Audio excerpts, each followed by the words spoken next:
What happened to the crowd diagnosis video? Well, I was going to do that.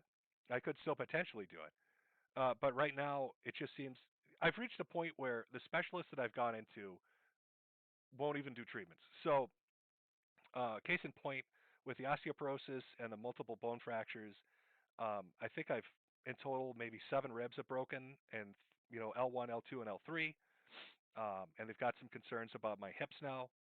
And so, I was set up to go and see endocrinology and a few others.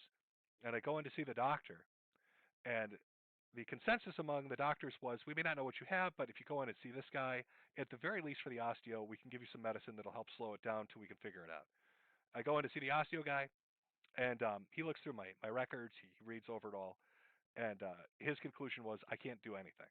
He's like, I'm not even going to start you on the most basic of medicines that we would give somebody in this situation for two reasons. One, there's too much going on, and I don't understand what this is. It's just too much disease. And two, for your age and the amount of breaks that you're showing, it's not even normal for the kind of osteo that you have.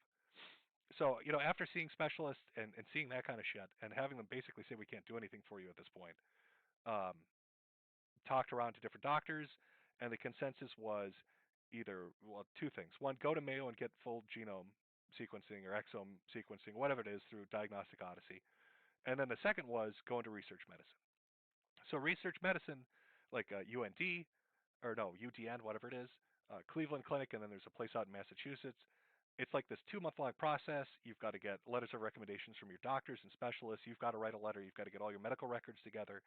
And then it's some kind of a thing where you send it in, and it takes them 1 to 2 months to look it over and see, do we want to let you into the program or not? Are you a fit for it? So I'm waiting to see how that goes. If that dead ends, if I don't get in or it dead ends, then fuck it. I'm just going to I'll release a video with just all the tests, all the medical shit, and maybe somebody out there is a savant and they can figure it out because it's baffled everybody else. It just doesn't make sense. It really just makes no fucking sense.